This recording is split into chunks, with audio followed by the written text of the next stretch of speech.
Hello and welcome back. This is Don't Watch at Night, a spooky little podcast dedicated to Latin American and Spanish language horror. I'm your host, Valerie. And I'm Veronica. And we are here in the month of November. 16th. Turkey month? I don't know. Well, here in the States. I don't know. Yeah, here in the States anyway. How was your weekend run? Tiring. Like I was up till probably 1:30 last night because I had to Why? Because I had to learn 3 routines to teach them today. So. Oh gosh. And then that's why I don't have any makeup on today, because after watching the movie about an hour and a half, finishing that about an hour and a half ago, I opted to take a nap instead. Well, good. So. No, this is fine. This is all just for Patreon people anyway. Patreon, whatever. You've seen us at our worst. I'm hot. But yeah, so just yeah. So yeah, you watched this just like a couple hours ago. Mm-hmm. I watched this last night and I was able to honestly, I was debating on whether or not to split it up, but then I was just having fun with it and into it. So I was just like, let's just keep it going. So, yeah, I don't really have anything to share since last we talked. We're on the cusp of finishing up, like the kids are going to be finishing up school before they go on holiday break. I'm going to be finishing up teaching before I go on holiday break. I'm looking forward to it. It's been my introduction back into the classroom has been a little bit it's been fun, but it's been a lot. And I'm recognizing, and I was telling my spouse about this, I'm recognizing that the last time I did this work, I was not married, in my 20s, no children, and just, energy for days, right? And now I'm a woman in my 40s. I already have 3 kids. I'm already so there's a little part of me that is just like, I'm at my limit, children. I need you to go in and do what I'm asking you to do, because I don't think it's cute anymore. So anyway, but they're lovely. It's a great class. It's great. I'm having fun, but yeah, I'm tired. I'm tired a lot. So, okay, well, yeah, unless you have anything else you want to share, Ron, I guess we can just jump right in today. Are you ready? Excuse me. Nope, I'm good. Okay. So, friends, we took a look at 2020's. This is part of our Step Outside Spanish Language Month, November. So we already did a classic horror story. I had to think about it. A classic horror story, which is an Italian horror film.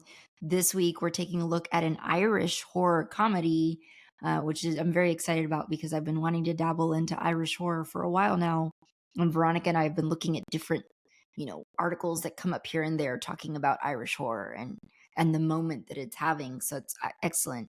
We are looking at 2020's Irish horror comedy, Boys from County Hell, which had its world premiere at the Tribeca Film Festival of that same year. So it's directed by Chris Baugh. I looked at multiple ways to pronounce this. It could be Baugh, it could be Bohr, it could be Baugh. So I'm going to go with Chris Baugh, spelled Baugh for anybody interested. It's got a really cool film poster. Did you have a chance to look at the film poster, Ron? No. Okay, well, it'll be part of what we share on social media anyway. It's a really cool looking movie poster, so we'll share that for sure. But here's a little blip about it, and I'm pulling directly from one of our resources that we've linked for you in show notes because they had a really good write-up on it, and so I just thought, let's just share that. So here it is. The Boys from County Hell is a vampire comedy set in rural County Derry, Ireland, if I'm saying that right. Bored with small town life, a pair of country bumpkins drunkenly stumble across a local tourist site, an ancient Celtic gravestone, and unleash the wrath of a deadly creature that dwells beneath. Local construction workers attempt to remove the stone for a new renovation, which leads to a dangerous vampire wreaking havoc on the town. The vampire is known as Abertac? Yeah. Abertac was an ancient Celtic chieftain and a tyrant who continually rose from the grave and demanded blood offerings to return to his true strength. So it stars just a few people here that I'm going to mention. Jack Rowan as Eugene, Nigel O'Neill as his father, Francie, Louisa Harland as Claire, Michael Hough, who is SP, John Lynch, who is William's father, George, and fun fact for people who liked 90s rom-coms, he is in 1998's Sliding Doors. So if you look at this movie and you recognize his face like I did, he's in 1998 Sliding Doors with Gwyneth Paltrow. So that's just a quick note for my rom-com people out there. And then the last person is Fra Fee as William. And so we, just FYI for those of you who are looking to watch it, we watched this over Amazon Prime. I think it was like an hour and a half, hour and 26 minutes, something like that. Mm-hmm. So Veronica, tell us what you thought of The Boys from County Hill. It was fun. I think it's It was probably one of fun. the more enjoyable movies Yeah. that we've seen Yeah. in a long time. Yeah. Did you It have was some? just fun. There wasn't anything like heavy. I didn't finish it feeling like depressed or Disturbed. sad or disturbed. Yeah, so it's nice. Did you have some laugh out loud moments? Yeah, I had a couple. Yeah. courtesy yeah. of SP for most of them, I think. Yeah. But Yeah. This was a lot of fun. I had a lot of fun too. And yeah, I had a couple of laugh out loud moments. And I told Ronnie I knew nothing. Like as you know, I never watched trailers, and I didn't even like read anything about. So I didn't even know it was an Irish movie till it started. Well, I told you it was I told you we were dabbling into Irish horror. I don't remember. It's like, You don't, my days are a blur. She doesn't clock anything I say to her. My days are a blur. So I just started it, and I was like, oh, yeah, yeah. Like I was expecting a foreign language and subtitles, and I was, oh, I can understand this. Well, yeah. I still had subtitles on just because sometimes I don't always hear everything coming at me in that Irish way of speaking. But yeah, it was a lot of fun, and it was really entertaining to watch. I texted Ron that I finished the movie, and I was told I was being too loud by the other people in the house. Because I was hollering at the TV and like screaming. I was like, no, and, like just shouting at the TV. And evidently that same day I watched it, I'm part of one of those I live in one of those neighborhoods where they have a really busy neighborhood group on social media. Mm-hmm. It's not next door. It's not as bad as next door, but it's not very far off. It's a Facebook group that somebody created for the neighborhood, and they're very busy, and they're very nosy and in everyone's business. And so I guess there were police in the area today in our street. Like maybe they got called on some house. I don't freaking know. But Alex was like, on the off chance somebody might think that there's something happening at our house, could you stop screaming? It's like, okay, sorry. That's weird. There were 2 cops at a house down our street yesterday. Yeah. Because Robert and I went out to eat for lunch, and they were there. And then we came back, like, I don't know, 45 minutes later, they were still there. Really? And I was like, somebody murdered somebody. No, there would have been more people. Yeah. Crime scene text or something. But our next door neighbor, quick side story. Our next door neighbor, who I don't particularly care for, he called there's a cat that it belongs to a house right down the street from us. They're still in our neighborhood, right down the street. This cat he consistently breaks out. He's very old because he hates the little young cat that they adopted. So he's constantly trying to run away from home. And he's very friendly, and he'll go up to anybody in our neighborhood, and we always like say hi, and we like take him back, and it's not a big deal. These buttholes next door called the cops on the cat. I watched through the window. They put the cat in a carrier and hauled the cat away, and I was livid. I was like, Alex, alert the neighbors right now that their cat just got hauled away by this butthole next door that called the cops on them. No. This is what happened, because we watched from the street.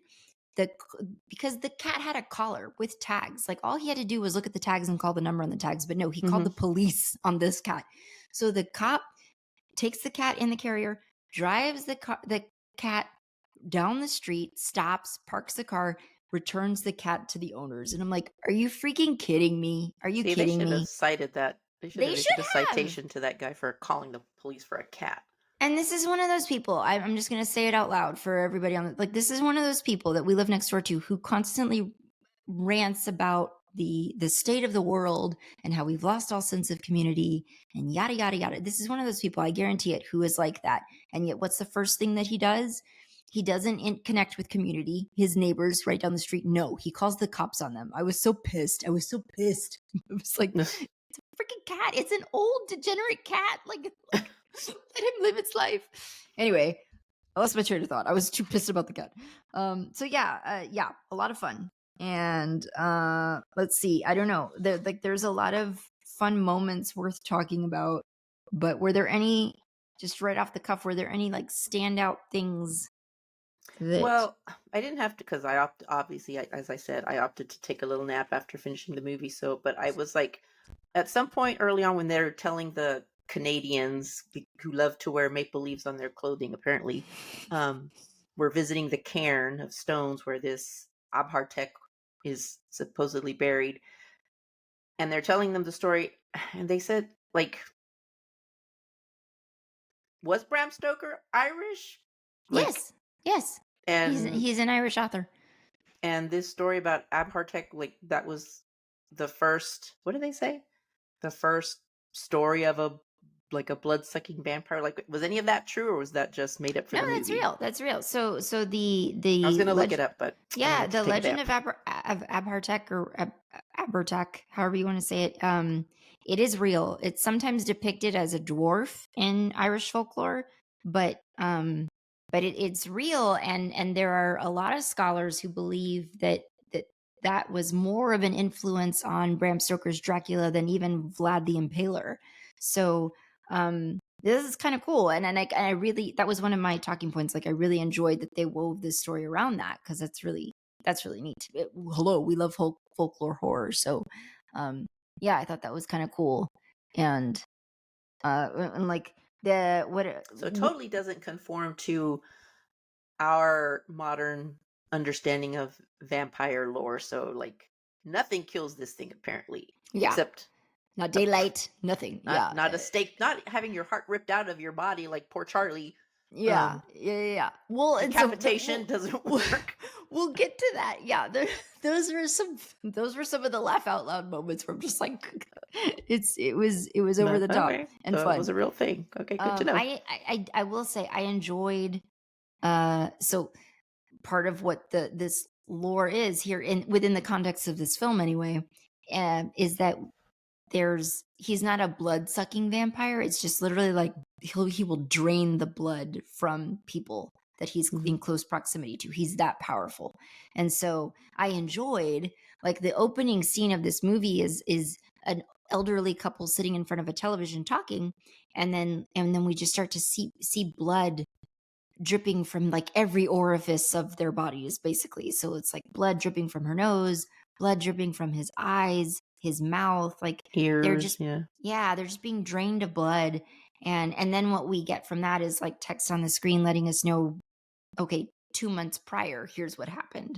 So I thought that was, immediately I was like, ooh, I like the blood out of all of the orifices. That's cool. That's it wasn't scary so much as it was just like gruesome and kind of chilling. But yeah, I liked the folklore around this legend. And just for you guys, because I did go digging, I'm not going to read it because it's way too long, but there's a whole website that I found that has a page on this Irish legend, and so you can go and read more about Abhartek there. But I will say, sometimes it's depicted as more of a dwarf, but then also the site of Abhartek's grave, according to the lore, is called Slataverti Dolmen. If I'm not saying that right, but that's as best as I can pronounce it. It's locally known as the Giant's Grave. So I don't know. Like, is he a dwarf? Is he a giant? I don't know. But yeah. So did the story of how that chieftain Kahan, or whatever his name was, dispatched him, is that the That's lore? part of it. That's part of it too. Yeah. So what I forget, like, what I don't have it in front of me right now, but what they say in the movie is the name of the supposed chieftain or person of power that ultimately defeated him. And that is part of like what I linked for you guys. So well, that's cool. Yeah, I mean, it just sort of makes it really neat. So yes, cat like what they say in the Kahan movie. something. Yeah, like what they say is like what it is. It is a legit um like I went and looked at it on Wikipedia. They have like their own shield and everything because you know how like that's your family crest. Crest is what it's called, I believe. So they have their own crest. So yeah. Let's see what else.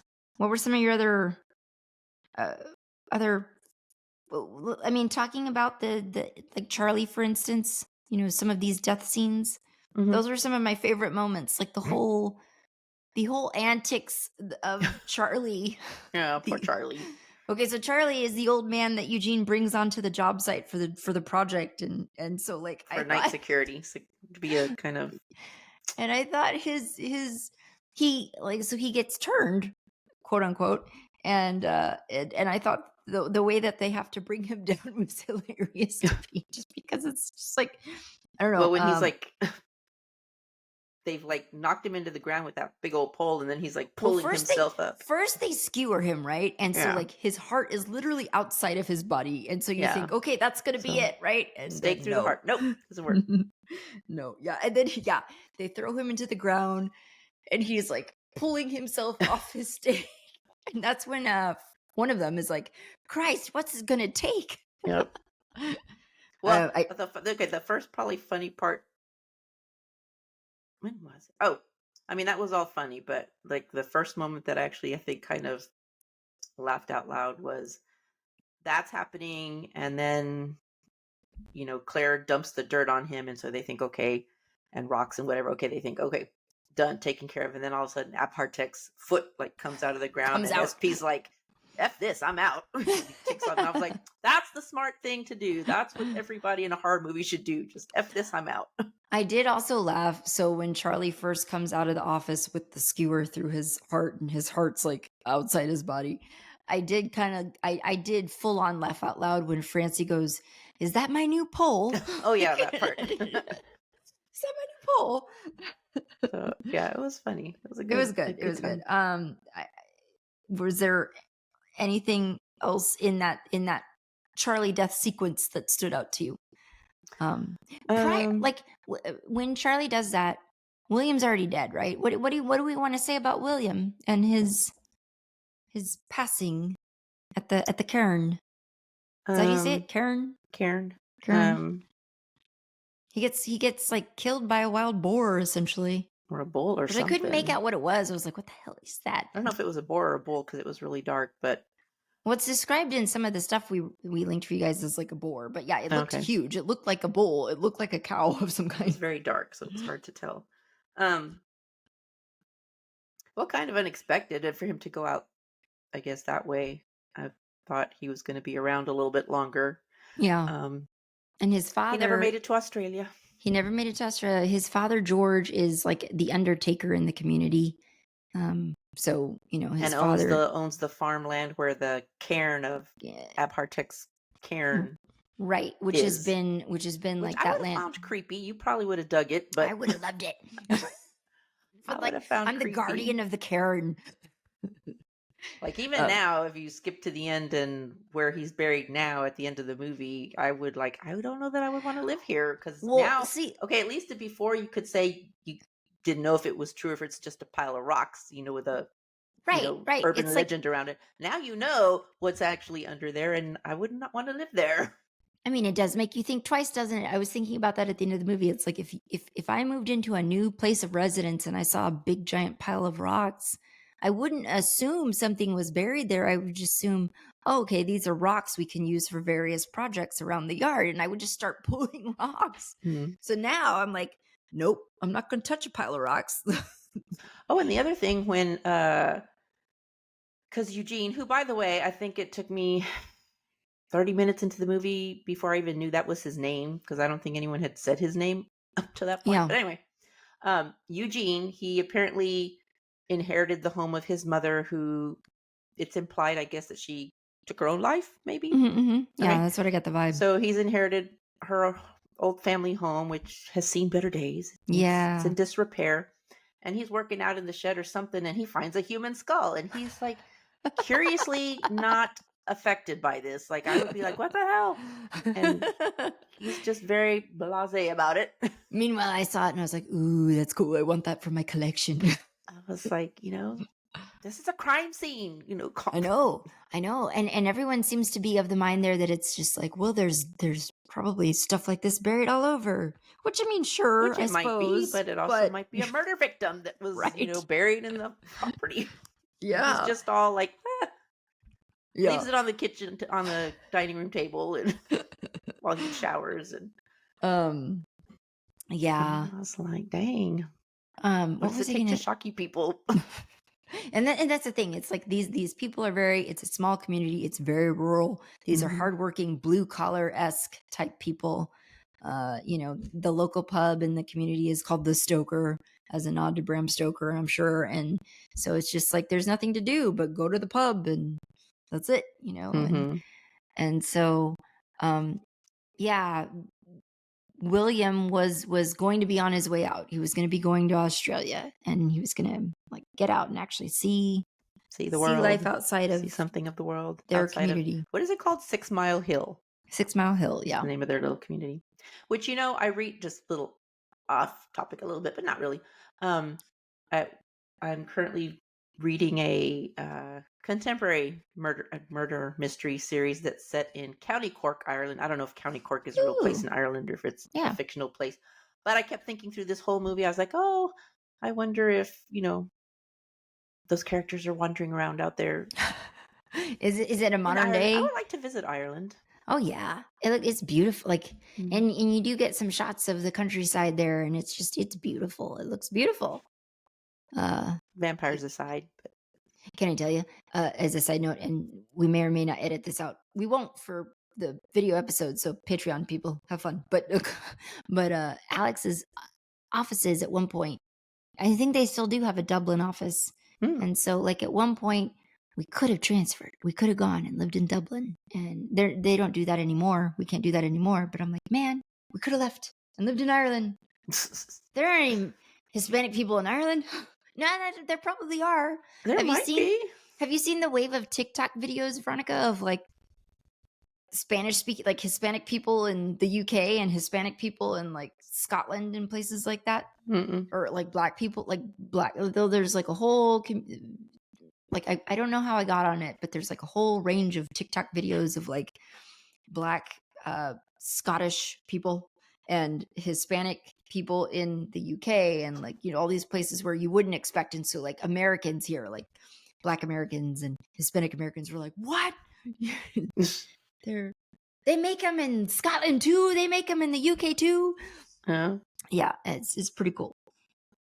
Okay, well, let's see. The time eventually does come where they do decide, post Charlie getting buried, like they finally have to bury him because they can't kill him. So they just bury him and they pile stones on top of him, essentially making another cairn. Which I'm What are not you sure going to why say? that works, and like things like beheading and being staked through the heart, and why those Yeah, things it's don't like, work. But how do a bunch okay. of stones hold you down, but not like anything else? But So having your yeah, head chopped off does it. the time eventually comes where they do decide to call local police. And this was a moment that I had a laugh out loud moment, because it was really funny when they call local police to be on the watch for Abertack because they assume he's escaped. He's fully resurrected and he's out and about now. So Eugene describes him over the phone as tall and dark.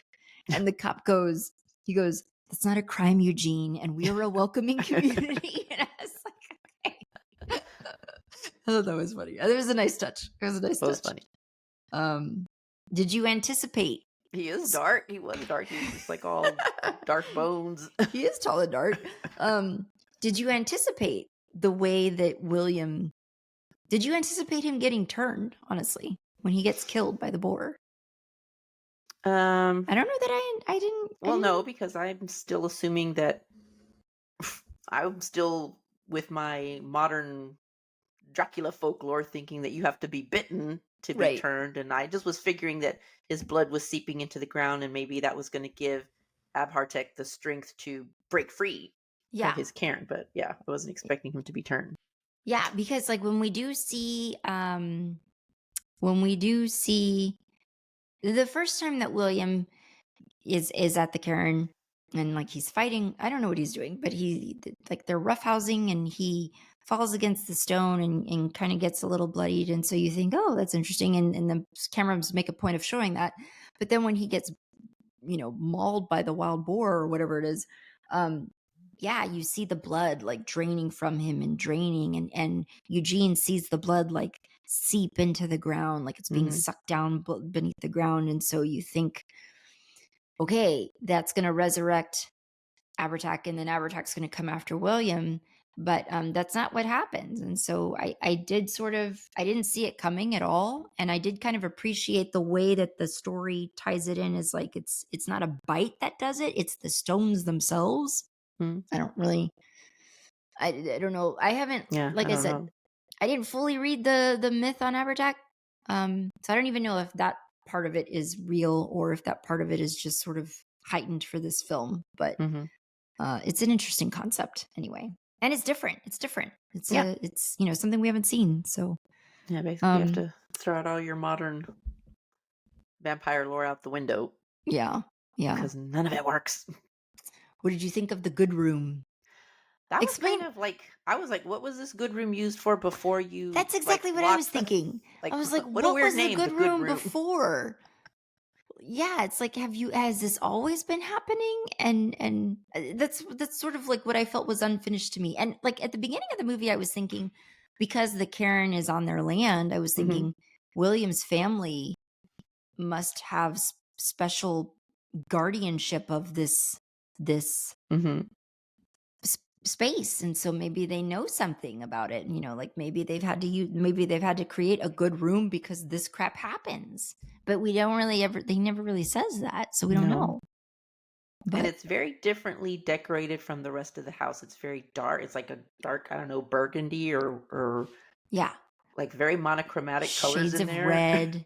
It looks older. The furniture in there looks older, and it's got bars. It's like blocked off by bars, and it's just like, what is that? What have you Well, I'm made thinking the there? bars may have, I don't know, now A that you new mention it. addition? I just assumed they were put up, to keep him in there after Yeah, the maybe fact, but so. who knows? But yeah, it's just a very odd label for a room. Because he's the Undertaker, right? There was a part of me that wondered for a second. I was like, well, maybe the good room is like where they had viewings, but it's like, why not call it the viewing room or Yeah. something? But yeah, that was kind So of yeah, strange. I was sad because I recognize that actor. Like I said, The guy folks, who played George? the actor who played George. He's a great actor, British actor, and I know him from Sliding Doors, and he's done other stuff, but he's mostly done stuff that isn't necessarily stateside. So um, I really enjoy that actor, and so I was really sad when his ending came to be. I don't know if you had any. Are there any moments I'm missing that I you mean, want I to talk about? sympathized with him certainly, but he did also like do in poor Charlie. It's true. Like, He sacrificed Charlie. well, I mean, he did really, for all intents and purposes, kill Charlie um, yeah, yeah, as and I was as his desperate way to try to sidetrack the construction of this freeway or whatever that's going to be going through the land. I was so frustrated because, I was wondering when they're positioning, because they come up with a plan. He's asking for help. He doesn't know what to do. That's his son. And the kids, for lack of, they're young adults, whatever, the young adults, Eugene, Claire, and SP are trying to comfort him and tell him, hey, you know, that's not your son anymore. And he Hmm. wouldn't want to carry on this way. We have to find a way to end this. And so somebody comes up with the idea, I forget who, to try beheading. Let's try beheading. Francie. Okay, Francie. It makes sense. All the Yeah. sense in the world. Let's try it. And so when they're setting up for all that, and George is the one with the axe, I was thinking, oh man, he's not going to be able to do it because that's his son. Hmm. And then as the moment is coming, and William is running for the door, and he goes and he is going to do it. I was so pissed off at his wife for shooting him Oh, and yeah. being like, "Come to me, William." And what Well, does he that do? literally came back to bite her really quick. I thought of you because I was like, man, what a weakling. She couldn't do it. I was like, that came back to bite. Literally came back to bite her. Yeah. So yeah. What was I going to say?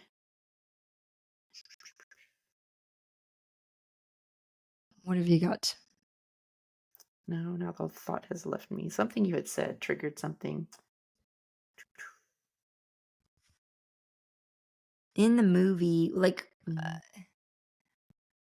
I'm trying to think, like, were Oh, there so I know at the like after William died and Eugene and SP are back, after the funeral, they go to the Stoker of the bar to get a pint, and the bartender, or I guess the owner, won't serve him, and Mhm. tells Eugene he's not welcome anymore. Partly, yes, because I guess the town has found out that his father, his family is gonna be, ripping up the land for this freeway, Whatever, highway, but the whatever road bypass, yeah, road to the come by through. But then also because they're blaming him for William's death. It's like, well, why were you guys in the field? Well, apparently, it's not uncommon for them to, they called it a shortcut for them to yeah, walk yeah, home. I'm And so I thought that was unfair. yeah, But then yeah. after he intentionally knocks down the cairns, then I'm like, okay, well, now that is your fault. Everything that happens from now on is your fault. Yeah. Yeah, I mean, like, it would be scary to me. It wouldn't be something that you or I would do to cross in the field at night, inebriated, but it didn't strike me. I got the vibe from them that this is common and this is probably what you do when you live in a rural community. It's the Yeah, shortcut. that's what they do in my mystery series set in, and that's It's set in modern day, it's totally the Ireland. People walk shortcut. everywhere Yeah, and why or ride wouldn't their you? bike.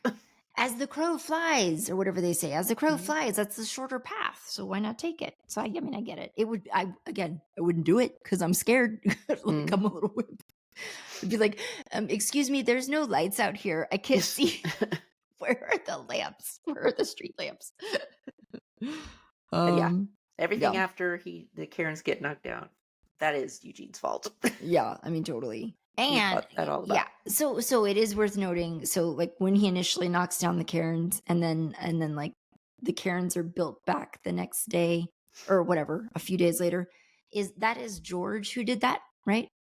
I'm assuming. Yeah, that makes sense. Yeah, I can't remember if that was covered or not, but yeah, I would assume that was Yeah, George. I think he mentions it when he mentions about how what he was trying to do to get the job canceled. Right, right, right. To try and like scare them off the job site. Yeah. Um, okay. In so post them burying Charlie, they know that they've got to like, and honestly, post William killing both of his parents and just going on a murder spree, they enclose him in a casket. They enclose the casket into the ground and build another cairn on top of that one. So there's just cairns all over the place. But Which, what was your feeling on that? Because yes, he's not William anymore, but I don't know, like, I don't know what else they could have done for well, him. I know, Like but it's they just can't like kill to think him. of him, like to think of something just trapped in a box underground, like forever, I know, is but he just can't die. hard. He just goes to sleep. I don't know, but it just seems like it would be hard. Yeah, yeah. I don't know. Due to him ripping his mother and father I apart, know. I had less sympathy. I was just like, well, that's all you can. What else can you do? What else can you Mhm. do? You can't do anything for that poor child. I do feel bad for him because it's just like you said, he can't. He's like, well, I don't want to. I want to talk about it. We'll talk about it in the second segment. But he can't die. He can't die. So what else can you do with him? So they enclose him, and then they embark on their journey to go. They've got to save the town. They've got to alert people, and so as they're coming into the town on their machinery, they're seeing people in the community are being drained of their blood because Abertak is out and he's roaming the streets and you know making his way towards his lair. So yeah, I don't know if there's anything you wanted to say there, if there are any moments that stuck out to you. um you know Claire has to go and tend to her mother, who's obviously one of the afflicted. She's in bed Mhm. getting, and that's the interesting thing too, is like all of these people could easily bleed out. Like how much blood can you lose before you just, I don't know, go into shock or something and Mhm. die? So it's not a quick death, is in other words what I'm saying. Like the Abertac doesn't drain them of life completely. Mhm. You would think he would, because then he would come back to his full power that much faster. But it's a slow drain. It's a slow bleed. Yeah. So Yeah, 'cause I think you would have to I don't know actually how much blood you would have to lose for it to become life-threatening. But I didn't see, like, that huge pools of blood around people. no, Um it was just like little. It's the kind of blood where it's like it's alarming. You see blood coming down your nose or out of your eyes, like that's Mhm. alarming. But maybe it wasn't so much. Hold on, I'm looking it up. How much blood do you have to lose before you die? Before you lose consciousness, maybe? Yeah, maybe. You can lose consciousness after losing about 15% of your blood volume, Hmm. though it becomes likely after losing 30 to 40%. When over 40% of blood is lost, your body's heart can't maintain blood pressure and you can go into shock and have a high risk of Mm. dying. So 40%, that's a lot. That's a lot of blood. Yeah, it's almost half your That's almost that's half. that's scary. Okay. If there's, unless there was something else, What did you think about SP's passing. fate? Yeah. That was like, that's a thing. I feel like I was rooting for everybody. There was nobody I wasn't rooting for. There was nobody I that I was really like, thought because it was more of a comedy, I really thought that core 4 were going to all make it to the we're going to end. I make wasn't it. really expecting any of them to die. Right. Yeah. So it's just, and nobody's like not that anyone's deserving of death, but there's nobody that you're like, ooh, you're annoying. Time for Mhm. you to die. You know, I was rooting for everybody, so I wanted everybody to make it. So I was real sad when William died. I was sad when George died, and yeah, SP when he got bit. Oh no, did he get bit? He got bit, right? I don't think he got bit. I thought he just He got like sliced. scratched or sliced. Yeah, Yeah. yeah, yeah. And it was a pretty like bad wound. Like it was a life-threatening wound. Yeah, that's right, cuz it's like his insides are exposed or whatever. So yeah, it was just sad, you know, cuz he goes and he sits down and he has his beer and he's like, "Well, tell my dad I was right. He was right."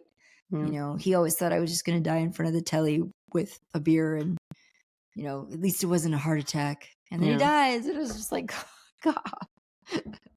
And then, you know, like Eugene's having a genuine moment of grief and just despair. And then his father, Francie, is just like, Snap out of it. fuck all. Like, that's the other thing that I kept laughing at. Like, throughout the whole movie, anytime they were talking to SB, they were like, fuck off, SB, or something like that. I thought that was funny. Poor SB. I wonder what that stood for. I wonder, nobody Poor ever said. SB. Poor one out for SB. So either by now or soon we get to see Abertac as the monster. Mhm. And I just speaking from like special effects standpoint, I thought he looked really cool. I thought he looked Yeah. awesome. And, you know, like I said, this was a new spin on a vampire movie and one we haven't seen. And as a matter of fact, some of the resources we've linked for you guys in show notes are written critiques and reviews written by Irish writers who say, like one of them even says, you know, having spent my formative years in Ireland, I'd never personally known about the legend of Abertac. So this Mhm. was really cool. So it's I think maybe an obscure piece of lore. Where So did you say yeah, he's supposedly buried?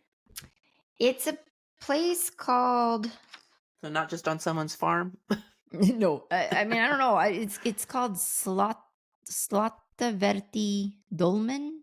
Is there pictures? Google it. You can Google it. Like honestly, the website that I linked for people has it on a map. You can click on it and, you know, you can go there and see it. But yeah, let's see. Well, I think then, unless there's something else that we haven't mentioned yet, we got to talk about the final leg of the film where Eugene and Francie have their final standoff with Abertac. Which was just a little piece of delight. um let's see, because like initially when they're trying to deal with him, Francie does behead Abertac, and you think, okay, that's it, it's over, Yeah. done. And then while he's talking to Eugene, who's on the floor, we see Abertac like pulling his head back to him, and you're like, no. But even before that was because Francie and Eugene's relationship is, he's a very strong work ethic father, and I think he's always kind of viewed Eugene as kind of like this lackadaisical, no ambition son, and so he's kind of like always writing him about, doing the job, being productive, and he knocks his son out in order, to protect save him. him, right? To save him, because he's going to be the one to try and take out Abertac. So he knocks him out, slugs him, puts a blanket or a tarp over him to cover him, and then he goes to behead Abertac. And then when Eugene wakes up, he's like, "Oh, what happened? My head hurts." He's like, "Oh, you must have fallen." And he's like, it But hit it's your, my hit your, jaw. but why does my face hurt? Well, you must have hit your face when you fell. And, well, it feels like you punched me. Well, why the hell would I punch Why you? would I punch you? That whole exchange just had me laughing. And the whole time, like, you're seeing Abertac's head yeah. come closer, you're like, okay. But that whole exchange was like, it really feels like you punched me. Why the hell would I They're punch real you? fun. I mean, one of the things, and like before we get to like the final showdown, you touched on it just now that I want to make sure we don't skip. That's one of the things I also enjoyed about this movie was like the slightly deeper, more serious side of the film was this story of like Francie and his son Eugene kind of navigating the grief of the loss of Eugene's mother and figuring out how to do that when you've got a father who's very stoic and, traditional Irish, stoic man, and Eugene who's just sort of like wanting to talk about it and wanting to be in a place of comfort with his father that he feels like he can. So, just sort of them struggling through that and making their peace together. And I thought that was really nice. And that was a nice little touch to the film that gave it a bit of depth. So I liked that a lot. But yeah, so Abertac comes back, he's back, and he swings a axe or something at Francie, injures his leg, and so now they're injured. Yeah, that part I was like, ah. Yeah, I mean, like, again, shouting again. Hurt. I mean, my God. And then to escape, they have to go down the I don't know what you call it, like a slide. It's a slide. The contractor, it's like the tube for dumping crap, but they. Oh, okay, I was wondering, like, what is that? Was that like a fire escape? No, I mean, it's like what you do. Contract workers use it as like, it's just a way to like dump debris, dump scrap on a job site. So they dump themselves and they go into they go into like the shed or whatever it is, the barn, whatever very structure big that shed, is. I have to say. It's a very large. Just kept going and going. You know what it is? I bet it's a slaughterhouse. I bet that's what it is, because it's cement. Like that's what it is. I bet. So anyway, they go into that house and they're hiding. Like Francie's injured. He's really injured. There's like exposed bone. And so, they're hiding. And at first Eugene thinks, okay, it's day is breaking. Yeah. This thing's going to see the sun and burn up. He's going to burn up. And sure enough, like the sun rises and hits on Abertac and nothing happens. Eugene's like, shit. So then they get to their final hiding spot. Abertac is in the building and Francie's like gesturing to his leg. And I thought, Veronica, because his bone's exposed, it's broken and it's exposed. And so I was thinking, okay, he's probably going to maybe rip the bone out and then stab Abertac with the bone. I was not expecting what happened. So you tell people what happened. What happened? Well, he just apparently, rips the whole leg off from the knee down. Leg off. Which I'm not sure how that would work either, but yeah, rips the whole leg off. And I guess it was like Abertac with that to weaken him, because it's not going to kill him. It's not going to kill him. It's not going to kill him. It'll weaken him enough that he can immediately start burying him. But I was just like, well, maybe it was far less attached than we thought it was. Like maybe it was barely hanging on, and he just rips it off. And I was just like, oh my God. That's when Alex was like, you have to stop. Oh, and he stabs him. That's like the comedy of the scene is just like there's this foot sticking out of Abertack's chest. It's Yep. like, and Eugene immediately buries him and builds another cairn on top of him. And so that's it. That's, they're able to effectively thwart him with stones. So they can't kill him, but they can hold him down with a bunch of brick-like Rocks. stones. Yeah, rocks. So But that last scene when he's done that, and then he goes back to his father, who's remarkably has not passed out from the pain. died from blood loss and shock. or just passed out. He tells him, "Grand job, cub, grand job," which reminded me of the end of Babe when the farmer says, "That'll do, pig. That'll do." It's kind of like, "Grand job, cub." Yeah. So and they do get out of there. Claire shows up. She was able to save her mom, and and show apparently a lot of people in the because I thought they were all dead. They weren't. Right. No, yeah, I guess they just lost a little bit of blood, but not total blood. So a lot of people came to as soon as what's his face Abertack was buried. The spell was broken or what have you, and so they were able to come to, and so the town is saved. They saved the town, and they saved themselves. And so how the movie ends is just like their father and son have been working on fixing up that house, and it's his mom would be proud, and they seem to have mended their relationship, and they're on the way to perhaps recovering that. So Claire that's appears great. to be taking off for Australia, I guess, in She's honor gonna- of William, because that was his plan. Yeah, so she's going to go take that trip, and he goes out to the barn to add a few more, pieces of from the fireplace, pieces of fireplace stone to the cairn, Mm-hmm. and then he climbs out of there and gets up. And I was like, man, cover it in some cement. Like, why not just like, why That's even what I risk said. That's it? like, I wouldn't want to be living there knowing what's actually down there, and that Like- it's so freaking hard to kill. It's not dead, actually. It's not dead. Like It's still alive down, or not alive, but your contractors build a freaking one of those raised lay a foundation on there. Build lay a a new foundation.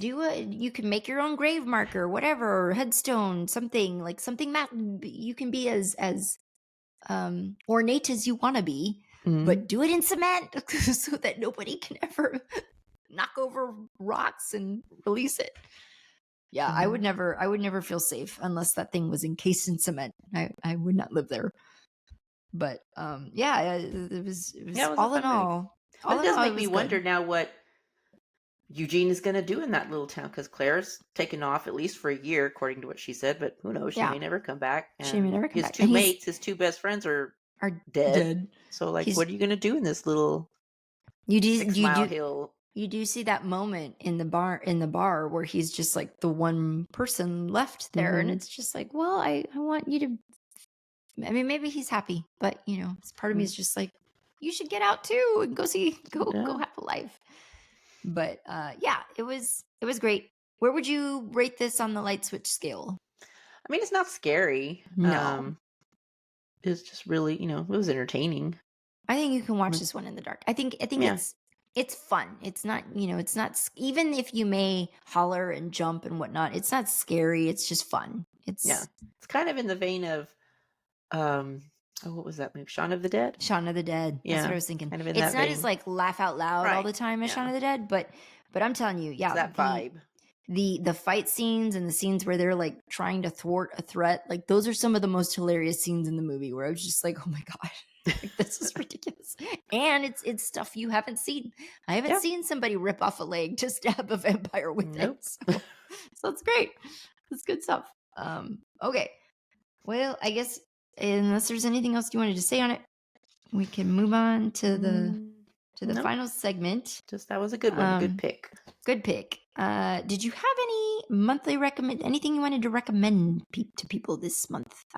Ronnie, I was going to call you Alex. I've not had any time to watch or read anything. The murder mystery thing you're reading, are you enjoying it? Well, I've just been reading it, over the last couple of years. I'm not like currently reading it. Yeah. Okay. Well, so Like, I've got two this month. By the way, have you watched The Frankenstein? mm-mm. No. Are you guys going to or no interest? Mm, Has Robert expressed an interest? no, what was the last movies? Oh, kid number 4, my youngest, wanted to go see that Predator Badlands movie, Oh yeah. Yeah. which was actually enjoyable too. Wasn't scary either. Like, that's definitely pivoted away from the, horror aspect of, or the, was it horror? Yeah, horror-esque aspect of the original movies to, it was a Is good it movie. is it more like is it more like just action or camp or what would you Not camp. I don't know what you would call it. It was a good movie. I enjoyed it. but not scary. No, not So at all. yeah. Yeah.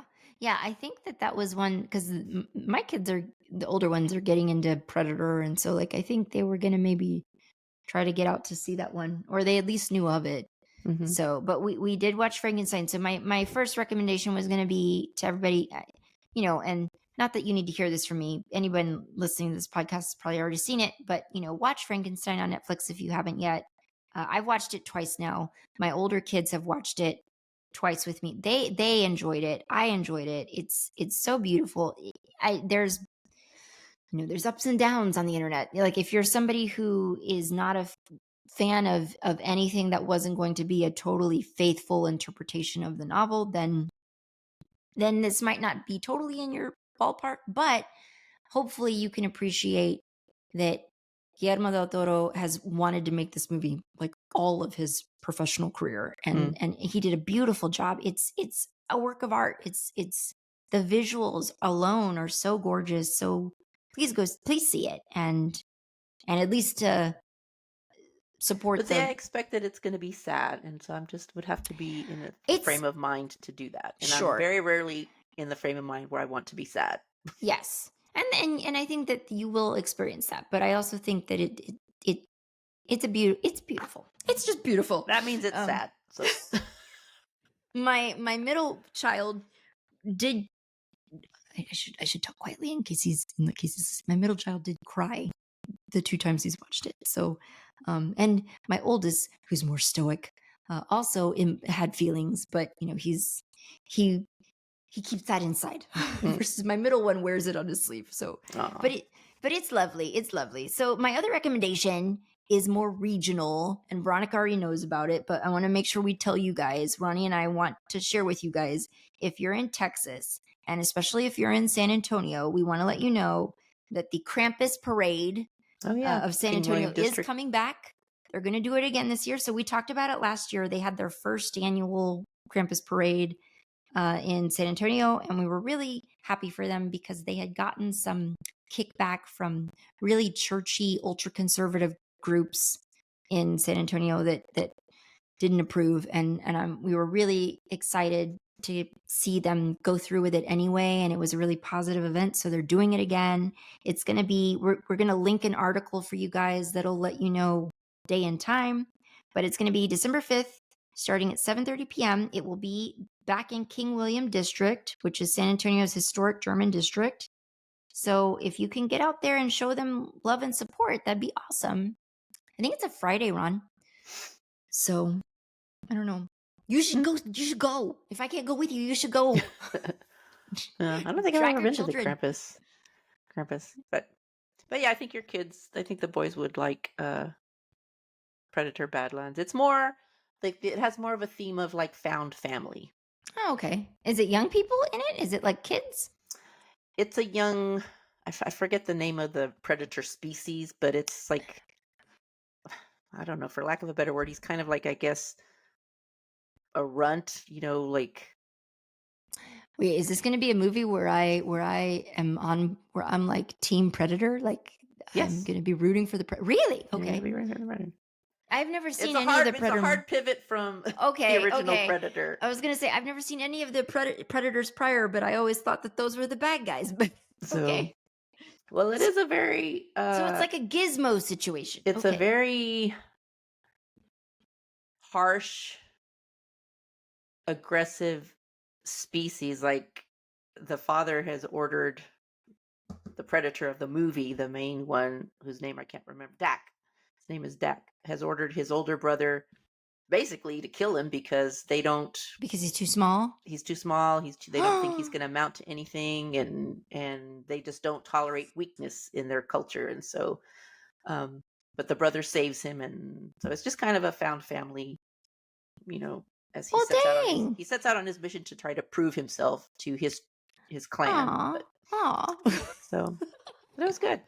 I wasn't expecting to like it, honestly. I was just going to go because it was an outing with, our youngest son. We'll just go and we'll just participate. Yeah. But I actually enjoyed it. Okay. All right. Well, cool. I'll maybe I don't know. Do I have to have seen any of the other Predators to know? No. Okay. Nah. Because I don't really think I'm gonna. I've only seen the original one with Arnold Schwarzenegger. Okay. And that was decades ago, whenever that movie first came out. Okay. All right. I haven't seen all the rest of them. Okay. Well, Ron, we don't have a book. We have not narrowed in on a book yet. But what was the name of the Cynthia Pelayo book you have? Oh, and I saw it at the Barnes & Noble too. Children of Chicago? Was that it? Maybe we should just pick that one. It's not it's not one of the ones, it's not necessarily one of the ones that was recommended to us as far as like books of hers to go with, but you said it's part of is that part of a series? Hold on. Oh. I'm always in favor of going with books we have as opposed to going and buying more books. Not that I don't love buying books, but or the library. Yeah, maybe the library. Check what's at your library. It's called Children of Chicago. I don't know if it's is it a series? I can't remember. I mean, I know I let's see. My phone is loading slow. Well, let's just read it. Let's just go with that because it's mystery, thriller, suspense. That's the kind of books I like. So I say we just go with it. Okay. But check your library first. And well, I mean, no. For her, I'll go buy the book. If it was somebody that I was less familiar with, I might do that. But I want to buy Cynthia Pelayo books, and I haven't yet. Wait, have I? No, I don't think I have. But I'll go buy that one. So yeah. So that'll be our book then. We will be reading. Ron, do you have the book with you right now? No, it was at Barnes & Noble. I almost bought it. Wait, I thought you said you own it. What's the one you own? No, there's one I gave to Robert. It's just, what is it? I was picking it because I thought you owned it. No. Okay. So I got this for Robert. It's apparently it was her thesis that she did for her master's program. It's this book called Loteria. Oh yeah. So it's it's short stories based on all the different Loteria cards. Oh yeah. I've seen that one too. Cool. And okay. I thought it was a really good idea for a thesis. I haven't read it. So I was right that Children of Chicago is part of a series. So there's Children of Chicago, which is book 1, and then book 2 is A Shoemaker's Magician. Mm-hmm. So I also saw she must write a lot, Silvia Moreno Garcia, because she has a new book out at Barnes & Noble too. It was really pretty cover. It's green. I think it was called Bewitched. Yes, she does have. Yeah, I've seen that. She must write fast because it seems like every time I'm at the bookstore, there's a new book by her. I think also Cynthia Pelayo as well. They bust their butts, man. They work hard. What's his Gabino Iglesias also busts his butt and writes nonstop. So good on them. But okay, I do have his newest or the last. Probably not the newest one now. House of something. House of Have you started about the book? No. Okay. No, it's just there. Well, okay. I thought you had Children of Chicago. No. Is that what you want to do then? Yeah, that's fine. I thought you owned it. Okay, so then we'll go with Children of Chicago, folks. We're going to be reading that one. I will just read it's by Cynthia Pelayo, a beautiful person, both inside and out, but a beautiful author. And so I'm excited to finally get to read her. And so I'm just going to read a little bit about it. From a Bram Stoker award-winning author, this horrifying retelling of the Pied Piper fairy tale set in present-day Chicago is an edge-of-your-seat thrill ride. When Detective Lauren Medina sees the calling card at a murder scene in Chicago's Humboldt Park neighborhood, she knows the Pied Piper has returned. When another teenager is brutally murdered at the same lagoon where her sister's body was found floating years before, she is certain that the Pied Piper is not just back. He's looking for payment he's owed from her. Lauren's torn between protecting the city she has sworn to keep safe and keeping a promise that she made long ago with her sister's murderer. She may have to ruin her life by exposing her secrets and lies to stop the Pied Piper before he collects. So we will be reading that one. Publisher is Union Square & Co. and 314 pages. So if you already have this book, great. If not, pick it up, read along with us. And we will be aiming for a discussion episode in end of January. It'll be our end of January episode. So you've got time, but go ahead and get that book and start reading. And I guess that'll be it. Ron, do you have anything else? Hold on.